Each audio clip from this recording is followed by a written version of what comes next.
Yes, it's working.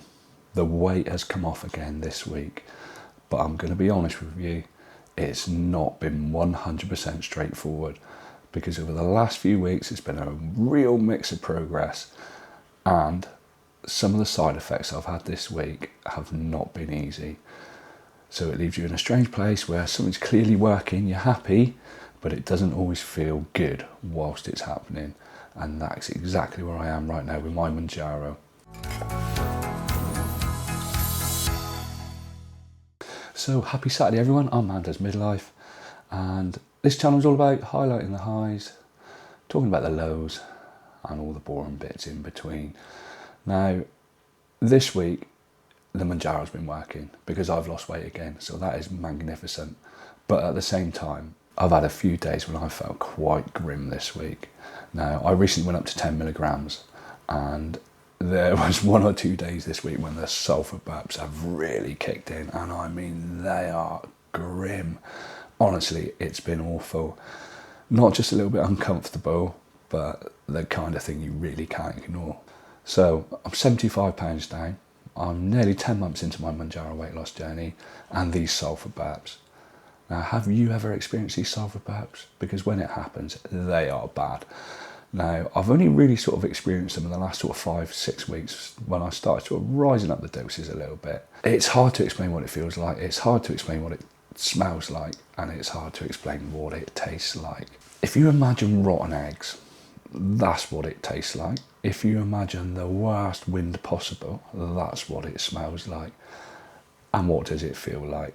It builds up, and then you just have to let it out. There's no denying that if you're in a 10-mile radius, you're going to smell it.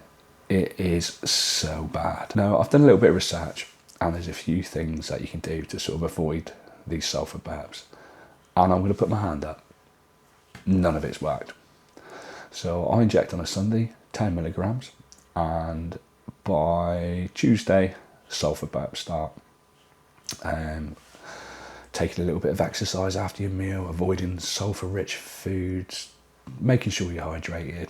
None of it seemed to make the blindest bit of difference to me in this past week or so. You know, you're losing weight, you think, yeah, we're going to focus on the scale, we're 75 pounds down. So yeah, while I'm pleased it's working and Mounjaro's doing its Mounjaro things, I'm pleased with my progress again because I'm losing weight again, yes. Sometimes it's not always about that number on the scale. There's a little bit more to manage as you continue on this journey. Let me know down below in the comments if you've had them, and let me know what you've done to help fix them. Right, now we're going to have a look at some of the questions that you've sent in. Please bear in mind I'm not a medical professional, I never will be a medical professional, and I don't profess to be a medical professional. I'm purely sharing some of the knowledge I've sort of gained on my 10 or so months taking Mounjaro on this medicated weight loss journey. All the answers are purely personal. If you've got any doubt, please speak to your medical professional or your supplier. So the first question this week is from Praveen Pandey 3366. And he says, hi, during your journey, how many times have you increased the dosage, like from 2.5 milligrams to 5 milligrams and so on? So what I did, and if you were watching the channel 6, 7, 8 months ago, I was very much an advocate for staying as low as you possibly can for as long as you possibly can. 1, because I didn't feel the need to rush up through the doses. 2, it saves you money. And 3, I suppose, if you're still losing weight, your appetite suppression is good and your food noise is low, why bother? You don't need to. That is purely my personal opinion, as always. So I did a month at 2.5 milligrams. Then the supplier I was with at the time, I felt like I was pressured to go up. I didn't really feel like I needed to because I lost a lot of weight in that first month regardless. So I then went up and took an unauthorised dose of 3.75, which you can do in the UK by counting the amount of clicks in the pen. I'm not sure you can do it in other countries, you'll have to check. I did around about 4 months, I think it was, at 3.75 milligrams, and it was by far the best dose I've taken so far on this journey. It really did me well for a good few months. I was losing good weight every single week, absolutely perfect. Then hit a bit of a stall. Moved up to sort of 5 milligrams, did a couple months at that. Didn't find that too amazing. Did about a month, maybe a little bit longer at 7.5. And last week I moved up to 10 milligram, and that's where I am now, albeit it feels like I've started again. It's absolutely, it's absolutely amazing. I like the 10 milligram dose. Sulfur babs. I can't even talk now without them coming. So yeah, top tips: stay as low as you possibly can for as long as you possibly can. Save the money. Only go up when you really sort of feel that you need to or you have to. But that's pretty much what I've done so far. So another great question this week from Scott F2199. A question for your Q&A. You've mentioned bulk pharmacy. Are these private telehealth pharmacies?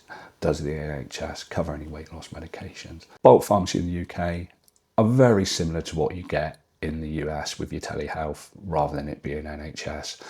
So the NHS, it will provide weight loss medication in the UK, like Mounjaro or Wegovy, but it's really quite restricted.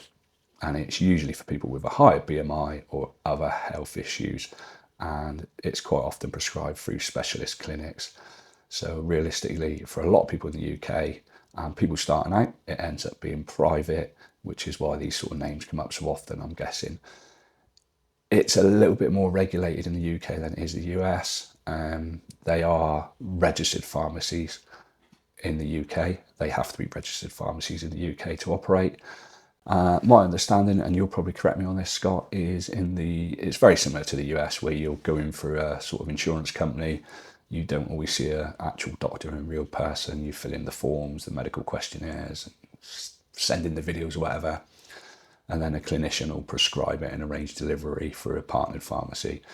The only difference in the UK is the companies we use, like Bulk, they are the actual pharmacy. So it's not done for a sort of third party. There's an awful lot of people in the UK paying for this out of their own pocket. And that's pretty much it, really. So yeah, it's very similar. A few sort of nuances in there, I'm guessing. But if I've got that completely wrong, point me in the right direction, Scott, and I'll correct it in a future video.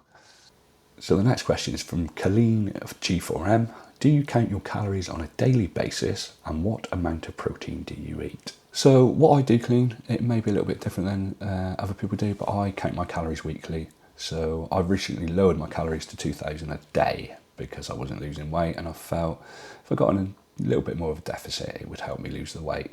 I allow myself 14,000 calories a week, and that runs from sort of Sunday till Sunday. That allows me, if there's a day when I go a little bit over, if I'm doing something and I want to go out, or whatever it might be, then it allows me a little wriggle room as the week goes on, and I can sort of adjust my calories so I hit my weekly target. And I know that's not for everyone, it's just what works for me. Now, in regards to protein, they do say for fat loss, for losing weight, and we take a Mounjaro, you need to be aiming for between 1.2 grams and 1.6 grams per kilograms of weight. So with the benefit of quick maths here, I'm going to say if you're 100 kilos, you need to hit between 120 and 160 grams of protein per day. I probably go a little bit under that. Looking at my tracker, the app I use, I'm normally around about 150. But you've got to prioritise protein when you're taking these medications, and hopefully it'll benefit you long term. Certainly if you're going, or you're able to go to the gym as well, then it's going to prevent you losing too much muscle mass. Right, great question now from Life Begins at 54.